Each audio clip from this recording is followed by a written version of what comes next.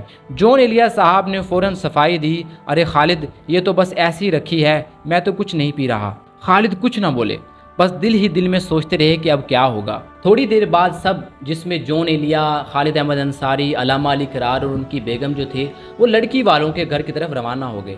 جب وہ لڑکی والوں کے گھر پہنچے تو سب سے پہلے تو رسمی باتیں ہوئیں، اس کے بعد لڑکی والوں نے جون ایلیا کے ساتھ سوال جواب شروع کر دیے۔ جون ایلیا صاحب کی مدہوش باتوں سے ماحول عجیب سا بن گیا۔ خالد احمد انصاری اور باقی سب شرمندہ بیٹھے تھے۔ اچانک خالد احمد انصاری کو وہی آدمی دروازے پر نظر آیا جو رشتہ لے کر آیا تھا۔ اس نے اشارہ کیا تو خالد اٹھ کر گیا تو وہ آدمی بولا، غضب ہو گیا، خالد بھائی لڑکی نہیں ہے۔ خالد احمد انصاری نے کہا، کیا کہہ رہے ہو، کہاں گئی؟ وہ بولا، پتہ نہیں کہیں چلی گئی ہے۔ یہ بات سنتے ہی خالد احمد انصاری صاحب کے ہاتھ پاؤں پھول گئے۔ انہوں نے کہا، جون ایلیا تو کہہ رہے تھے لڑکی سامنے آ کے مجھ سے بات کرے گی اور آپ یہ بات کر رہے ہیں۔ خیر رشتہ کروانے والا بھی وہاں سے بھاگ گیا۔ اب خالد احمد انصاری نے یہ ساری بات جا کے علامہ علی اقرار کو بتائی تو علامہ علی اقرار نے جیسے یہ بات سنی وہ کھڑے ہوئے اور کہنے لگے، میاں ہمیں تو کام یاد آ گیا ہے، تو ہم وہاں ہو آئیں، تو آپ جو ہے وہ جون ایلیا صاحب کو لے کے آ جائیے گا۔ تو خیر علامہ علی اقرار بھی اپنی بیگم کے ساتھ وہاں سے بھاگ گئے۔ اب جون ایلیا صاحب بے خبر بزرگوں سے گفتگو کر رہے تھے۔ انصاری صاحب نے کہا، جون بھائی چلیں۔ جون ایلیا صاحب بولے، کہاں چلیں؟ ابھی تو لڑکی آئے گی، اس سے بات کرنا ہے۔ خالد نے کہا، کوئی لڑکی نہیں آ رہی، اب گھر چلتے ہیں۔ جون صاحب ناراض ہو گئے، لیکن خالد احمد انصاری نے سب بزرگوں سے معافی مانگی، جون صاحب کو سنبھالا اور بڑی مشکل سے واپس گھر لے آئے۔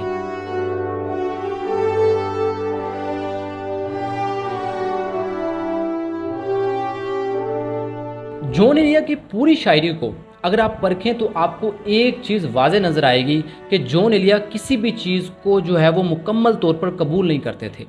اگر کوئی سوال پیدا ہوتا تو وہ اس کے سامنے ایک اور سوال کر دیتے، اگر کوئی خیال ابھرتا تو اس کی نفی کر دیتے، پھر اس نفی کے منطق سے ایک اور سوال جنم لیتا تو وہ اس کی بھی نفی کر دیتے تھے۔ یہی سوالیہ مزاج ان کے خدا کے تصور میں بھی جھلکتا ہے۔ بہت سے لوگ کہتے ہیں کہ جون ایلیا خدا کو نہیں مانتے تھے، وہ ملحد تھے، لا مذہب تھے، یہاں تک کہ ان کے اپنے گھر والے بھی یہی کہتے ہیں کہ جون خدا کو نہیں مانتے۔ جون ایلیا خدا کو نہیں مانتے تھے اور وہ ایتھیسٹ تھے۔ مگر دوسری طرف ان کے دوست، ان کے قریبی احباب، ان کا دعویٰ ہے کہ جون خدا کو رد نہیں کرتے تھے، وہ بس یقین اور شک کی سرحد پر کھڑے تھے۔ جون کا معاملہ یہ تھا کہ نہ تو وہ خدا کو پوری طرح تسلیم کرتے تھے نہ پوری طرح رد کرتے تھے، اسی لیے ان کے کئی اشعار ایسے ہیں جو سننے والے کو الجھا دیتے ہیں، شک میں ڈال دیتے ہیں کہ آخر جون کا خدا کے بارے میں موقف کیا ہے۔ یوں جو تکتا ہے کوئی رہتا ہے آسمان میں کیا؟ وہ خود کہتے تھے کہ خدا کے وجود کے جتنے دلائل ہیں اتنے ہی دلائل ان کے نہ ہونے کے بھی ہیں، اور کسی ایک کو کلی طور پر مان لینا یا رد کر دینا اتنا آسان نہیں۔ اس میں کوئی شک نہیں کہ جون ایلیا اردو شاعری کی وہ روشنی ہے جس نے جانے کتنے دلوں کو جلایا، کتنے ہی لوگوں نے ان کے لفظوں کو اپنی تنہائی کا ساتھی بنایا۔ ان کے پاس نام تھا، عزت تھی، شہرت تھی، مگر اس سب کے باوجود جون ایلیا کی زندگی آسان نہیں تھی۔